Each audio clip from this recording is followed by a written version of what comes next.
Hello student, मैं PSR फिर से आपको क्लास 10th मैथमेटिक्स चैप्टर 14 जो सांख्यिकी का है, इसमें मीडियन से संबंधित सवाल पिछले वीडियो में ही बताया था। अब फिर से हम एक और सवाल बता रहे हैं जो थोड़ा सा अंतर है, उसमें सारणी बनाने में अंतर है। बाकी जो सवाल लगना है वो उसी सूत्र से ही लगाना है।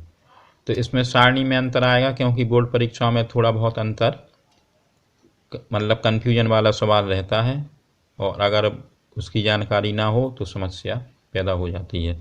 तो आप इसको देख लें। इस सवाल में सवाल का जो नंबर है 14.3 प्रश्नावली का है, और तीसरा सवाल है जो हम आपको एनसीईआरटी की बुक में से बताए दे रहे हैं। तो इसमें दिया गया है, तीसरा सवाल पढ़ लें कि एक जीवन बीमा एजेंट 100 पॉलिसी धारकों की आयु के बंटन के निम्नलिखित आंकड़े ज्ञात करता है। माध्यक आयु परकलित कीजिए यदि पॉलिसी केवल उन्हीं व्यक्तियों को दी जाती है जिनकी आयु 18 वर्ष या उससे अधिक हो परंतु 60 वर्ष से कम हो। तो इसका जो सारणी बनी हुई है वो इस साइड बनी है, देख लें इसको अगले पेज पे। तो आयु वर्षों में दी है, लेकिन इसमें 20 से कम, 25 से कम, 30 से कम, इस प्रकार की सारणी 60 से कम तक दी हुई है। और यहाँ पॉलिसी धारकों की संख्या है। तो जब भी ये से कम दिया होता है तो ये संख्या जो होती है संचयी बारंबारता के अंतर्गत आ जाती है। तो इसमें ये समझ लें कि ये सारे जो मान दिए हैं संचयी बारंबारता के हैं। अब इनको हमें क्रम से व्यवस्थित करके और एक सारणी इस प्रकार से बनाना है जिससे कि वो मीडियन जो है माध्यक वो ज्ञात हो जाए। तो इसके लिए सवाल में जो 20 से कम दिया है तो इसके लिए हम आपको बता रहे हैं किस प्रकार से आप इसको सॉल्व कर सकते हैं। तो 20 से कम लिखा है तो इसमें पहले कॉलम में तो हमें यहाँ वैसे ही हम कॉलम बना रहे हैं, आयु वर्षों में लिख दिया है। पॉलिसी धारकों की संख्या ये CF कहलाएगी, ये हमने पूरी लिख ली है यहाँ से 2, 6, 24, 45, 78, 89, 92, 98 और 100, ये मान N होगा और N का मान इसमें 100 है। अब हमें F ज्ञात करना है क्योंकि F का मान पता नहीं है और इसकी जो सारणी है इसको सतत वर्ग के रूप में बनाना है। तो 20 से कम है तो पहला वर्ग तो हम यहाँ 20 से कम ही लिख दें, इसको हम ज्यों कहते हैं लिख दें। अगला 25 से कम है तो इसको हम 20 से 25 के बीच लिखेंगे, पहले 20 लिखेंगे और डैश लगा के 25। इसी प्रकार से अब ये सभी कॉलम बनते जाएंगे। तो 25 से 30 सभी वर्गों को हम लिख लें इस प्रकार, 5-5 का अंतर है। 30 से 35, 35 से 40, 40 से 45, 45 से 50, 50 से 55 और 55 से 60, क्योंकि इसमें 60 से कम तक के जो हैं वो दिए गए हैं तो हम यहाँ पे किताब को रखे दे रहे हैं इधर। 55 से 60 तक का ये वर्ग बन गया है, 55 से 60।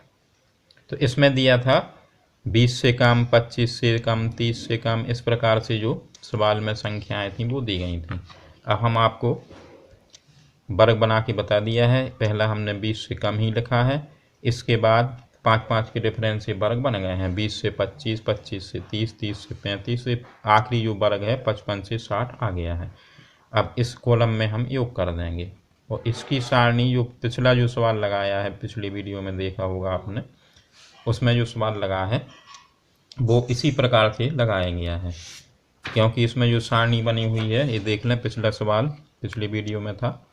तो इस प्रकार से जो सारणी बनानी है तो इसमें ये CF का मान हमने निकाला था और इसमें CF समझो दिया गया है और इससे हमें F का मान प्राप्त करना है। तो जो इधर की जो बारंबारता होती है इसे 2 लिखा था तो इसकी संचयी बारंबारता 2 ही हो जाती है। तो इसमें भी इसमें 2 लिखा हुआ है तो जो यहाँ की जो संख्या होती है वही संख्या इधर पर रहती है। अब जो अगली संख्या प्राप्त होती है तो यहाँ की संख्या और इस संख्या को जोड़ के अगली संख्या प्राप्त होती है। तो ये 6 आई है तो इधर हमें उसको उल्टा करना है। उल्टा करने का मतलब है कि 6 में से हमें -2 कर देना है तो ये 4 आ जाएगी। अगर अब इस 2 में इस 4 को जोड़ेंगे तो 6 प्राप्त हो जाएगा।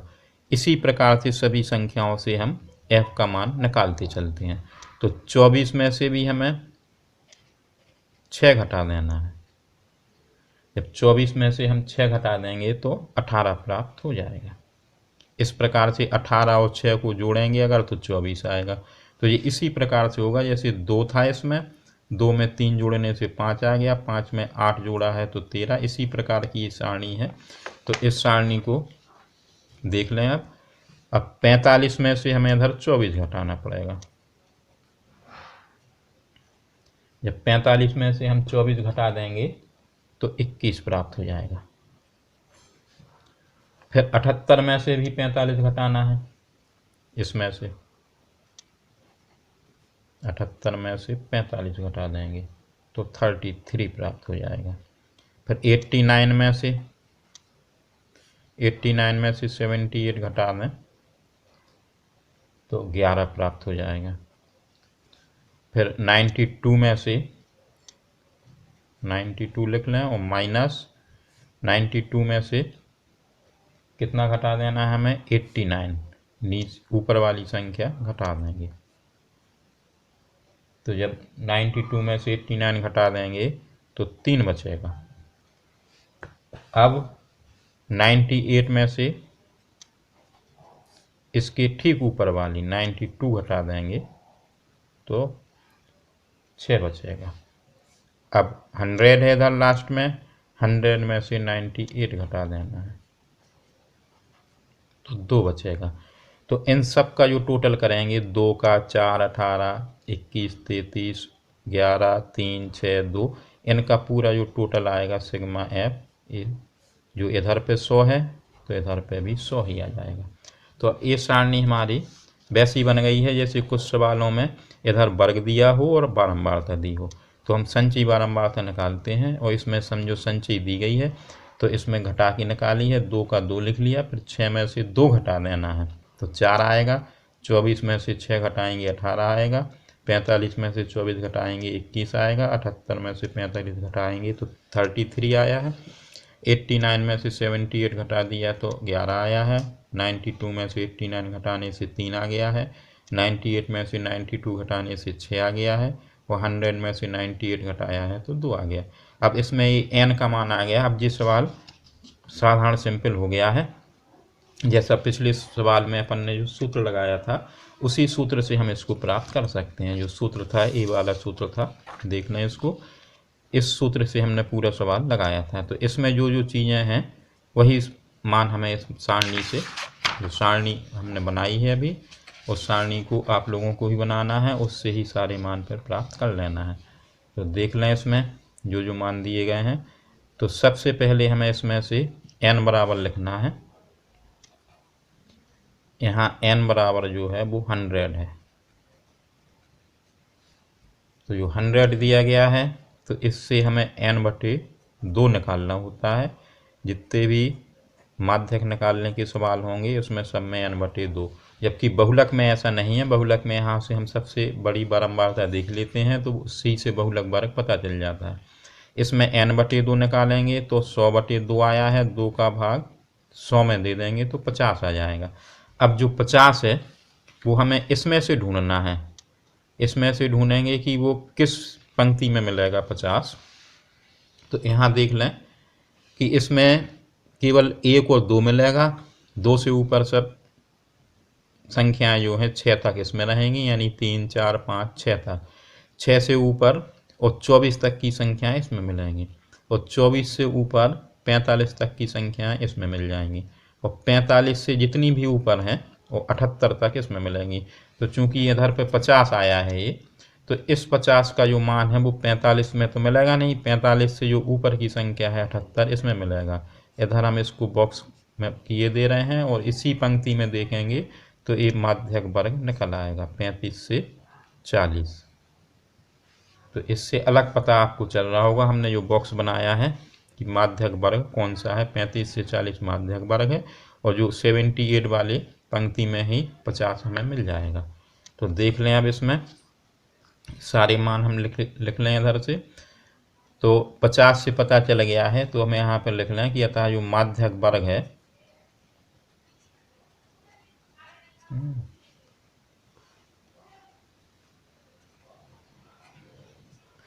जो माध्यक वर्ग है वो 35 से 40 है। तो माध्यक वर्ग 35 से 40 है।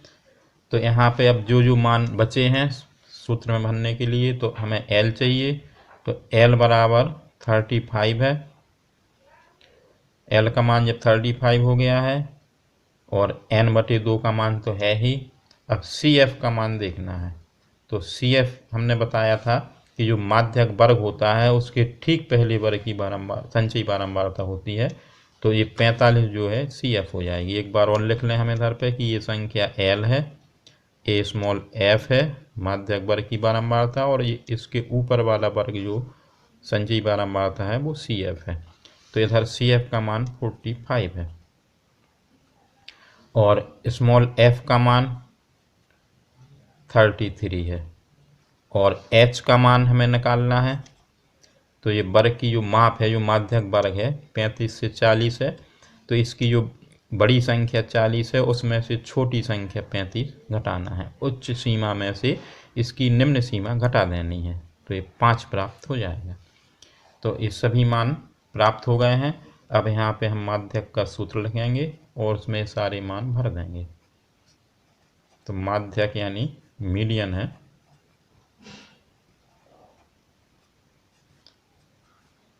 तो L प्लस यहाँ कोष्टक में जो सूत्र होता है n/2 माइनस CF/में स्मॉल f गुणा h। इस प्रकार से हमने सूत्र लिख लिया है। अब हमें सारे मान इसमें रख देना है। तो L का मान 35 रख देंगे प्लस, और n/2 का मान डायरेक्ट यहीं से भरना है। n की जगह 100 भर के बटे 2 नहीं करना, क्योंकि n/2 डायरेक्ट हमारे पास 50 लिखा हुआ है। तो n/2 का मान हम 50 भर देंगे। CF जो संचयी बारंबारता है उसका मान 45 है और स्मॉल f 33 है। h का मान 5 आया है। तो देख लें सभी मान हमने रख दिए हैं। L का 35 हो गया है, n/2 का मान 50 हो गया है, CF का मान 45 हो गया है और h जो है 40 में से 35 घटाना है, उच्च सीमा में से निम्न सीमा, तो 5 प्राप्त हुआ है, वो हमने h की जगह रख दिया है। अब आगे इसको सॉल्व कर लें तो जो भी मान प्राप्त होगा वो हमें उत्तर प्राप्त हो जाएगा। तो 35 इधर घटा देंगे, इसमें से 50 में से 45 घटाएंगे तो 5 बचेगा और बटे में 33 है और गुणा है 5। अब इसको आगे सॉल्व करें तो 35 का 35 लिख लेंगे और 5 और 5 का गुणा करेंगे तो 25 आएगा और बटे में 33 आएगा। अब हमें 33 का भाग इस 25 में दे देना है। तो जो भी संख्या भाग देने से प्राप्त होगी वो हम इधर पर लिख के और 35 में जोड़ देंगे। तो हम यहाँ देख रहे हैं कि 33 बड़ा है, 25 छोटा है, तो भाग नहीं जाता है, तो 0 लिख के इधर एक दशमलव लगाएंगे तो यहाँ एक 0 बढ़ जाएगा। अब 250 हो गए हैं। अब 250 हो गए हैं तो अभी 33 का जो टेबल है उससे हम इसको 33 से भाग देखेंगे तो 7 बार भाग जाएगा लगभग, क्योंकि 8 3 24 ज़्यादा हो जाएगा तो 7 बार भाग जाएगा। यानी 7 का गुणा इस 3 में करके देख रहे हैं तो 21 आ रहा है। 8 का करने से 3 में गुणा होगा 24 और फिर इधर भी गुणा होगा तो ज़्यादा हो जाएगा। तो 7 का करेंगे, 7 3 21 हासिल 2 और 7 3 21 और 2 23, 231 आया है। अब 10 में से 1 घटाएंगे तो 9 आएगा, 5 में से 3 घटाने तो 4 घटाना पड़ेगा तो 1 बचेगा, इधर कुछ नहीं बचेगा। फिर दशमलव जब एक बार लग गया है तो इधर 0 बढ़ जाएगा। अब हम जो भाग देंगे वो 6 बार करके देखें अगर, तो 6 3 18, 6 3 18 1 19 ज़्यादा हो रहा है तो हम 5 बार भाग करेंगे। तो 5 3 15 और 5 3 15 और 1 16 घटा देंगे इसको। 10 में से 5 गई, 5 बची है और 9 में से 7 घटाएंगे 2 बचा है। तो अगर इसके आधे से ज़्यादा शेष बचता है तो हम डायरेक्टली यहाँ पे एक अंक बढ़ा सकते हैं। तो हम इसको 0.76 कर दे रहे हैं। अब 35 में 0.76 जोड़ेंगे तो 35.76 आ जाएगा। तो इतना जो मान आया है आयु निकली हुई है, ये माध्यक आयु निकालना थी इस सवाल में। माध्यक आयु ज्ञात करना है तो इतने जो आयु होगी वो वर्ष में आ जाएगी। तो 35.76 वर्ष इस सवाल का मान आ जाएगा। तो इस सूत्र भी आपको याद रखना है और इसी सूत्र से लग गया है। केवल इधर पे समस्या ये थी कि जो वर्ग अंतराल थे वो सतत नहीं थे, उनको हमें सतत बनाना पड़ा है। तो परीक्षा की दृष्टि से काफ़ी महत्वपूर्ण सवाल है, क्योंकि ऐसे सवाल बोर्ड परीक्षाओं में ज़्यादातर आते हैं। तो आप देख लें और समझ लिया होगा आपने इसको। और अगर आपको ये सवाल समझ में आया है और इसी प्रकार हमारे और भी सवाल समझ में आ रहे हैं तो आप हमारे चैनल को सब्सक्राइब कर सकते हैं और बेल आइकॉन को ऑल पर सेट करके नए नए सवालों के और महत्वपूर्ण सवालों के नोटिफिकेशन प्राप्त करते रहिए और परीक्षा में अच्छे अंक प्राप्त कीजिए। धन्यवाद।